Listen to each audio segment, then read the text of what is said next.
Hi, நான் இப்போ எங்கே வந்திருக்கேன்னா விஆர் மால் தான் வந்திருக்கேன். விஆர் மால்க்கு வந்து ஷாப்பிங் பண்ணுறதுக்காக, பர்ச்சேஸ் பண்ணுறதுக்காக, ட்ரெஸ்ஸு பர்ச்சேஸ் பண்ணுறதுக்காக வந்திருக்கோம். அங்கேருந்து வந்து நம்ம ஷாப்பிங் பண்ணிட்டு போய் ட்ரெஸ்ஸு பர்ச்சேஸ் பண்ணுறதுக்காக.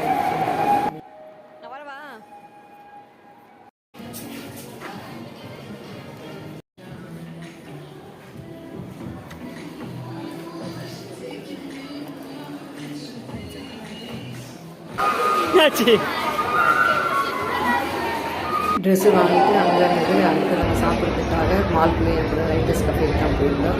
அங்கே வந்து எப்பவுமே ரெகுலராக ஆர்டர் பண்ணுறது பாஸ்தா, கார்லிக் பிரெட், சிக்கன் இதெல்லாம் ஆர்டர் பண்ணுவோம். இந்த மாதிரி வெளியில் வந்து நல்லா சீஸ் ஐட்டமாக சாப்பிடுவோம். அப்புறம் அது மாதிரி அந்த ஃபேட்டை குறைக்கிறதுக்காக ஒரு 3-4 நாளைக்கு மேலே ஃபைட் ரெகுலர் வேலை